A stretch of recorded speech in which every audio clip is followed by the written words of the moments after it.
What is going on, everybody? Rudy here with Retro Universe, and today we're taking a look at my favorite little emulator for playing some retro gaming on the go. I'm sure many of you have already seen this Retroid Pocket 2 Plus. They do have a newer version now, the Retroid Pocket 3, which is a little wider, looks more like the Switch, and the layout is a little bit different. I'll put up some images just so you guys can see the big difference.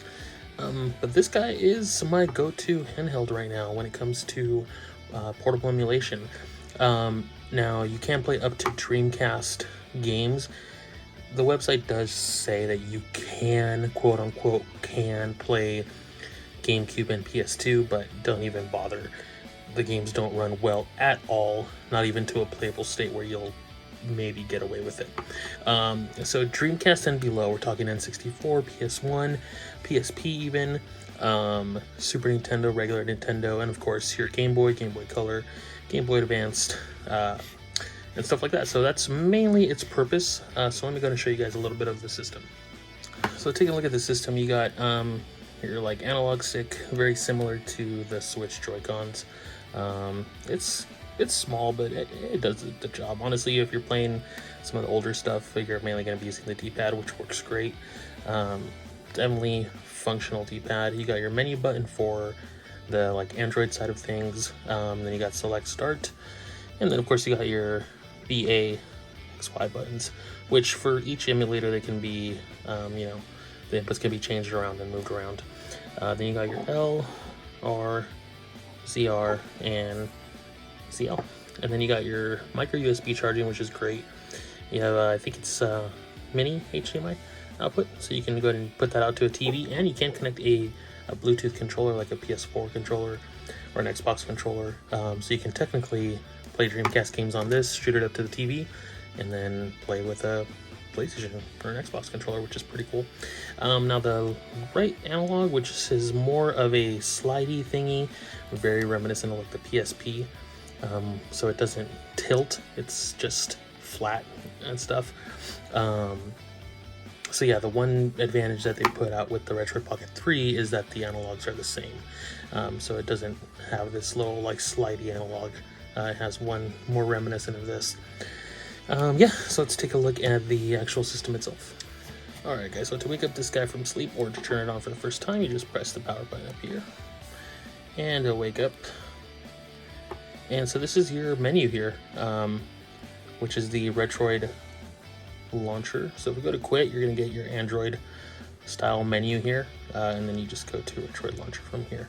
You can install apps and everything else, on the Android side of things. So if you want to have stuff like Pandora, TikTok, like I have on here, you can do it. It's whatever, but everyone's here for this. So you click on this, and it'll take you right to the launcher, which is pretty nice. Reminds me a lot of the Nintendo Switch system layout, which is pretty cool. You can always add systems, so you can choose what you want to add on here. I know the 3DS one some people have tried, and there's very little success with that as well. So pretty much everything I have selected here is what's going to be ideal. There's Neo Geo and stuff too that you can add, but these are the ones that I mainly use. Yep, so here we go. We got Game Boy Advance, and what's cool is it does download the artwork for them. If you have any like ROM hacks or stuff like that, it might not be able to find it, but you can always just click on it and then download the artwork for it. So that's pretty cool. So we'll just check out Game Boy Advance here real quick. Let's just do Yoshi's Island. So it will always bring out this layout, the touch layout, but all you need to do is click the little arrow down here, and it'll go away. And that little menu will stay down there on the bottom whenever you need to bring up for save states. So if you click on it, you click the one next to it. Yeah, so you'll be able to get save states and everything like that, and change the input for each button, which is cool. Yeah, so put that away. I think Yoshi's Island takes a little bit of time to get into, but I might have a save on it. So yeah, the GBA games, of course, run really good. They look really nice as well. I think I'm pressing the wrong buttons. I think I have this layout incorrect. I don't know. I'll have to check. But yeah, I'm afraid this game takes a while to get going. But anyways, yeah, so that's GBA. So whenever you want to close out of it, you just hit select and X twice, and it'll close out of it. Okay, and then we'll go to Game Boy Color. I got some stuff here. What's something we can jump into right away? Let's do Puzzle League. Can hide the menu. If for some reason you want to use the touchscreen stuff, you can. But of course, why would you?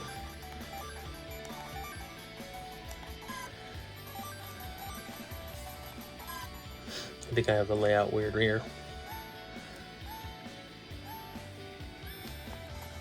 Yeah, so you know what this game is. But yeah, they run pretty good. You know. So I mean, you've all seen this stuff. You know these games run great. So again, mix it out. And you got your Game Boy.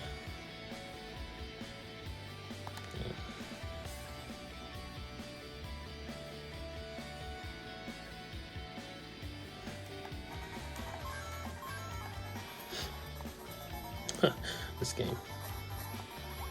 Okay, I think I have the buttons weird. But yeah, that's Turtles, the Game Boy.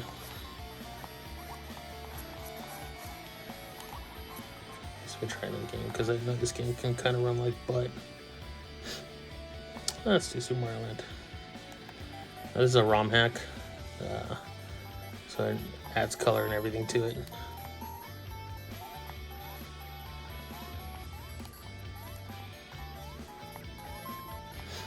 Yep. Great music, by the way. Just remember how floaty this game can be. Yeah, but that's Game Boy. And then do Nintendo 64. The only issue with the N64 games, of course, you have your one analog stick. You have this. You have these. You have your Z button mapped to one of these in the back. But as far as the let me just find something here real quick. Just do Mario Kart. As far as I already forget what they're called, those buttons. The C buttons. Wow, blinking.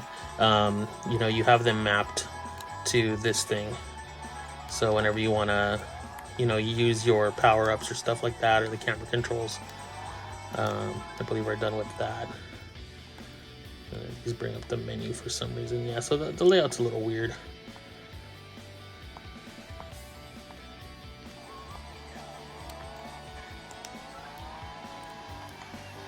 Which one's Z? Oh, okay, Z is the ZL back here. Yeah, so these games run great too. Just if you run into a game that uses a lot of the C buttons, just know you're going to be using this thing.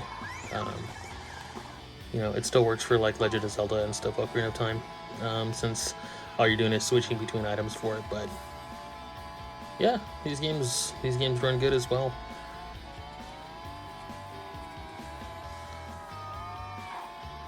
I like hearing Toad. Oh nope, I was gonna try and make that jump. But yeah, guys, so that's N64. I'm going to get out of this. Okay. Regular Nintendo, I mean, this is gonna run, so yeah, it's you know these games. You know these games work.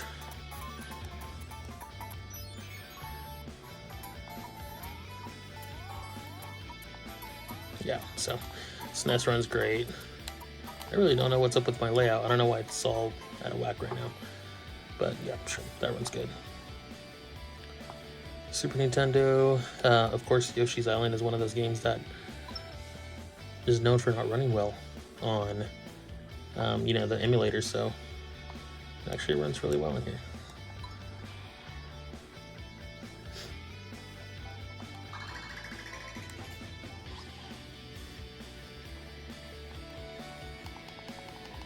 Volume up here, put some of this music. Yeah, so this game runs great. Oh, and I'm dead. But yeah, the game runs great. I didn't really notice any stuttering with this game, which is known on the other ones to stutter a lot. Man, playing through a phone is hard.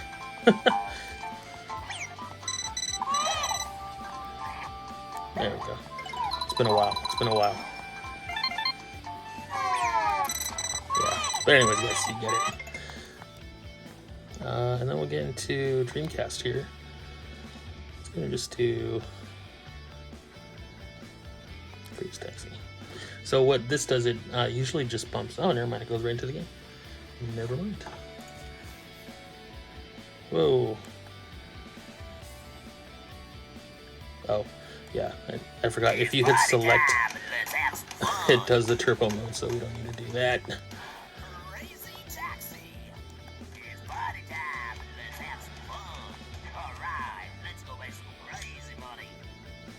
Yeah, so these games are great as well too. So of course.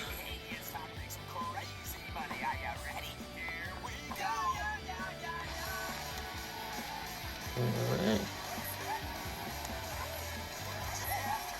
Let's just stop and get some real quick.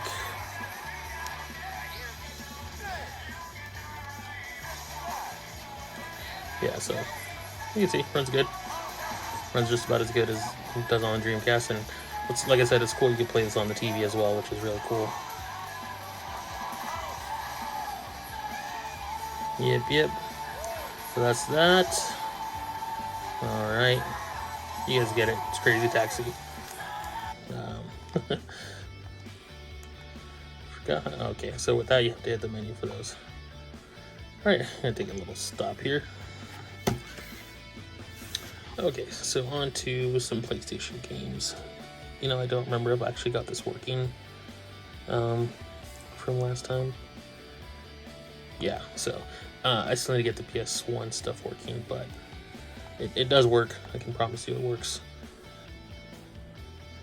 There's just some stuff that has to be done to get it working right. And I forgot I hadn't messed with the settings the last time I did this, so yeah, it works though. And then you got your PSP.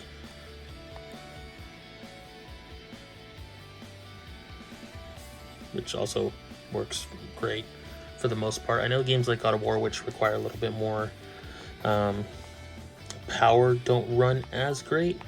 So that's one thing to keep in mind if you're looking to, you know, play a bunch of PSP stuff on here.